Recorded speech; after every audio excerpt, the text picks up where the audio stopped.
मेरठ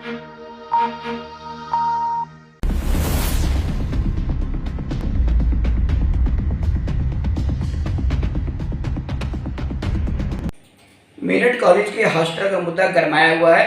आज भारतीय किसान यूनियन के राष्ट्रीय प्रवक्ता राकेश टिकैत ने इसमें तड़का लगा दिया। जब वो टिकैत मेरठ कॉलेज के छात्र पे पहुंचे और हॉस्टल का मुद्दा उनके सामने आया, उन्होंने कहा कि ये गांव की जमीन है और गांव की जमीन को किसी भी कीमत पे बिकने नहीं देंगे और मेरठ कॉलेज के प्रबंधन को बैकफुट पे आना पड़ेगा।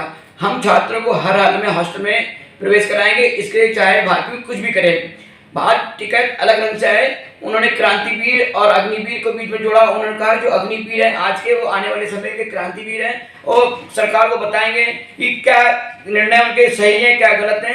उन्होंने सरकार पर सीधे आरोप लगाया सरकार कानून मानने को तैयार नहीं है, ना ही कोई नियम कानून को मानने को तैयार है, सिर्फ बेचने में लगी हुई है। उन्होंने तमाम मुद्दे उठाए। चीनी मिल का मुद्दा उठाया कि भाई आज अभी तक मिलें चालू हो गई लेकिन भुगतान नहीं हुआ है। फिलहाल वो आज छात्रों के साथ थे। उन्होंने छात्रों को कई बार कहा भी कि तुम लोग को अपनी लड़ाई खुद लड़नी चाहिए, लेकिन आज चूंकि हमको तुमने बुलाया है और बाकी इसको अपना मुद्दा बनाएगी, क्योंकि गांव का मुद्दा है और मेरठ कॉलेज बेसिकली गांव से जुड़ा हुआ है। और उनका ये भी कहना था कि छात्र जब गांव से आएंगे तो कहाँ रहेंगे, किराए के मकान में तो रहेंगे नहीं, इसके लिए उन्हें हॉस्टल में रहना पड़ेगा और प्रबंधन को हॉस्टल हर हालत में खाली करना पड़ेगा और खाली करा के फिर उनको छात्रों को देना पड़ेगा। जो बेचने की जुगाड़ में लगे इसे पूरा नहीं होने दिया जाएगा।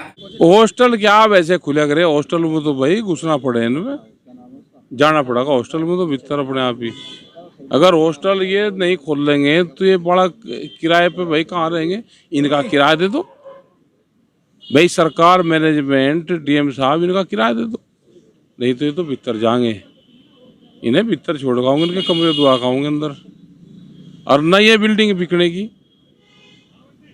ये करेंगे। इनकी लड़ाई ठीक है यार, लड़ेंगे। संयुक्त किसान मोर्चा की क्या रणनीति है, क्या कुछ करने जा रहे हैं आप लोग?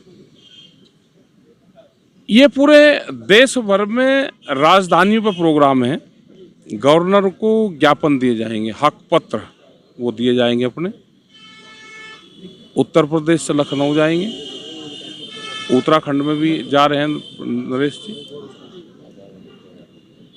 बड़े इशू है हमारे, स्वामीनाथन कमेटी की रिपोर्ट, एमएसपी गारंटी कानून, बिजली अमेंडमेंट बिल, पुराली, ट्रैक्टर, अब क्या क्या गिनवा भाई, किसान का तो नाम ही घाटे का सौदा है। गन्ना दे दिया, पैसे मिलते नहीं। प्रधानमंत्री जी कह रहे कि डिजिटल इंडिया, और भाई हमारे किसानों को भी कर दो डिजिटल। हमारा किसान जब पैसे देने की बात, हमें किसान 1 साल में डिजिटल है, उसका भुगतान 1 साल में होगा, सर्वर डाउन रहे।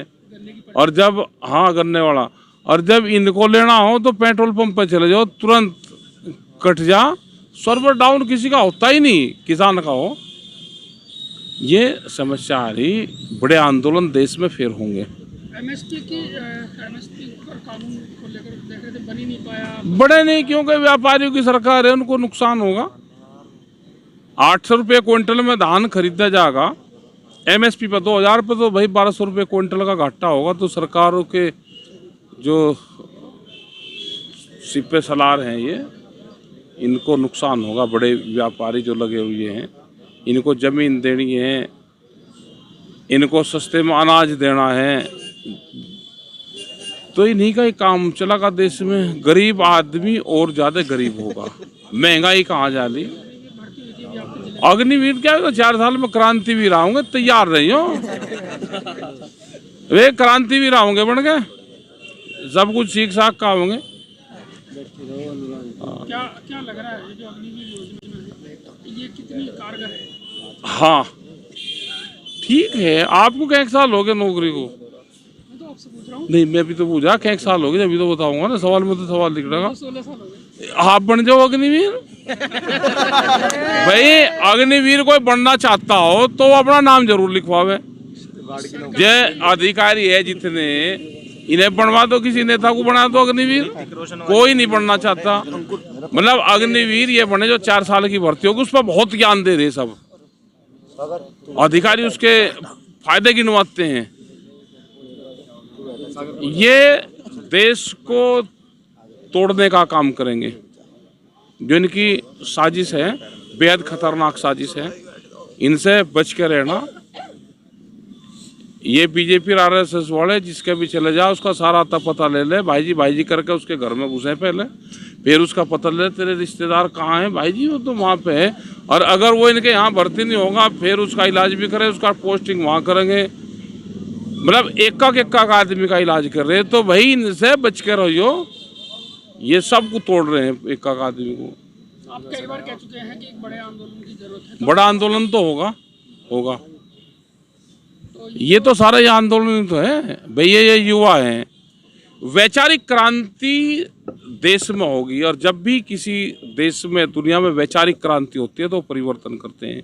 ये जितने यहाँ पे बालक हैं ये वैचारिक क्रांति के ही मारे हुए हैं। यही आज से 7-8 साल पहले 10 साल पहले इन्होंने किसी की नहीं सुनी, ये एक ही नारा लगा कर थे।